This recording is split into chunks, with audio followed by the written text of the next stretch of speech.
नमस्ते दोस्तों, मैं doctor Shilpa Singhal, consultant and fertility expert at Birla fertility and IVF Dwarka.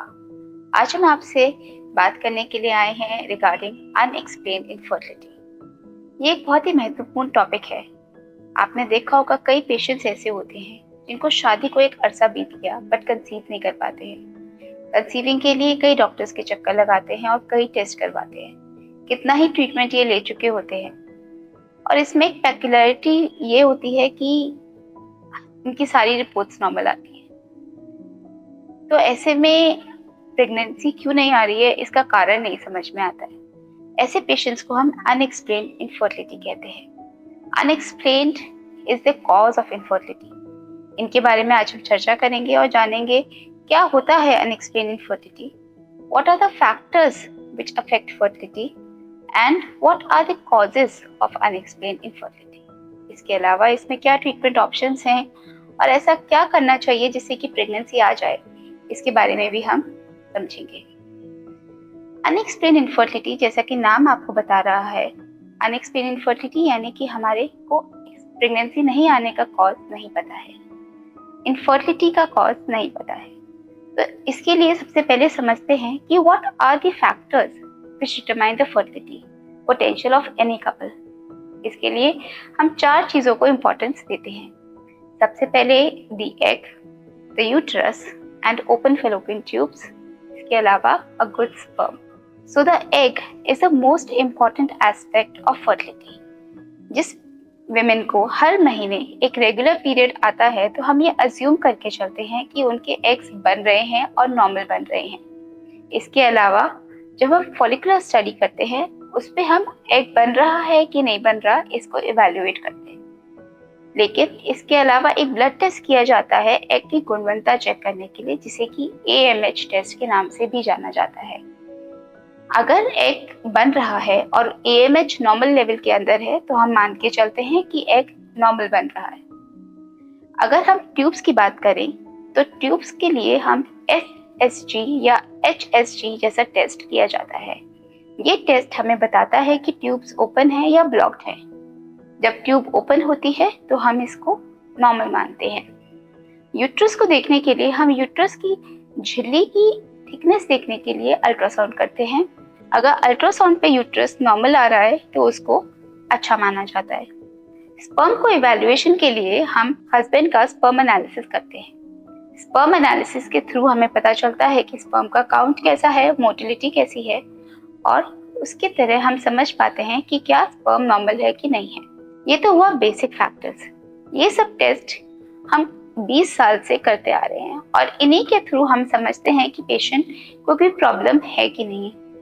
पर 10 में से 3 ऐसे पेशेंट होते हैं जिनका सब कुछ ठीक होते हुए भी प्रेगनेंसी नहीं आ रही होती है। अगर मैं जनरल पॉपुलेशन में बात करूं तो तकरीबन 15 से 20% of all the infertile population को अनएक्सप्लेन्ड इनफर्टिलिटी होती है।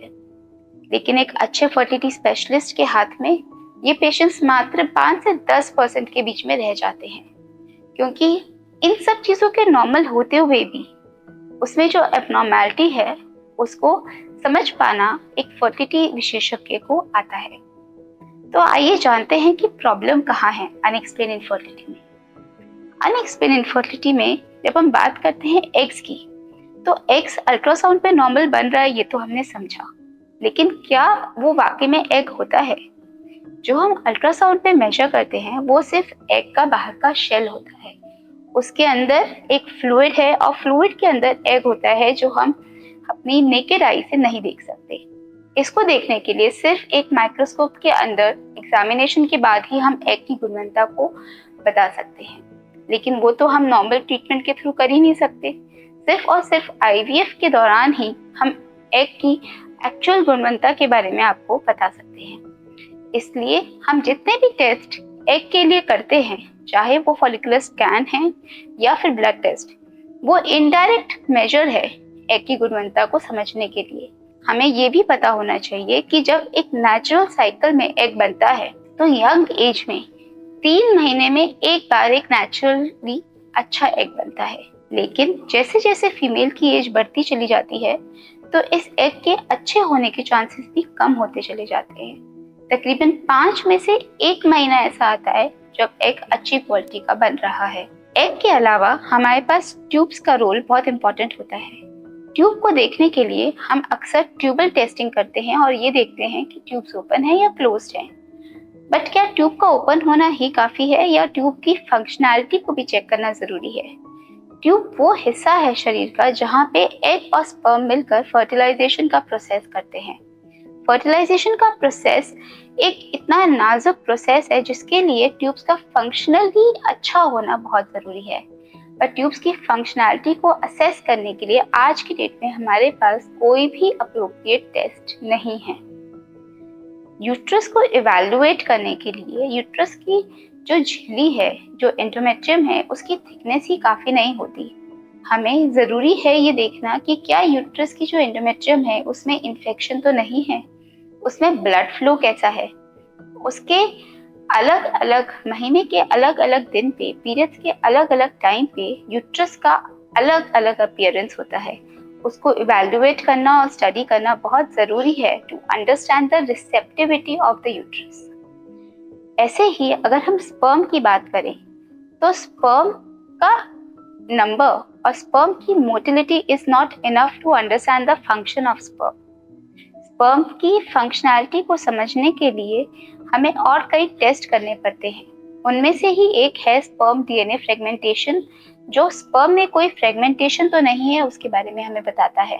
बट ये टेस्ट हम रेगुलरली और रूटीन पेशेंट्स में नहीं करते हैं। सिर्फ कुछ चुनिंदा पेशेंट में जहाँ पे स्पर्म एब्नॉर्मैलिटी हम सस्पेक्ट करते हैं वहाँ पे ये टेस्ट किया जाता है। ये तो हुआ समझने के लिए कि क्या जो हम टेस्ट रेगुलर बेसिस पे कर रहे हैं वो सफिशिएंट है टू अंडरस्टैंड कि हमें इनफर्टिलिटी में इशू क्या है। हमें ये भी समझना होगा कि जो टेस्ट हम कर रहे हैं वही टेस्ट को रीड करने के लिए जो हम डॉक्टर या टेक्नीशियन यूज कर रहे हैं उनकी ट्रेनिंग का भी काफी फर्क पड़ता है। जब हम अल्ट्रासाउंड कर रहे हैं एक रेडियोलॉजिस्ट के पास और जब हम अल्ट्रासाउंड कर रहे हैं एक फर्टिलिटी एक्सपर्ट के पास, दोनों को ही अल्ट्रासाउंड में अलग अलग चीजें नजर आती हैं और वो इसलिए क्योंकि उनकी ट्रेनिंग इस हिसाब से होती है। आई होप इस वीडियो के थ्रू आपकी अवेयरनेस लेवल इंक्रीज हुई होगी और आप कुछ और चीजें समझ पाए होंगे।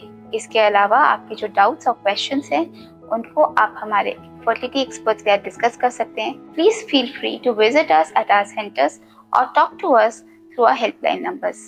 Thank you. Book a free consultation today.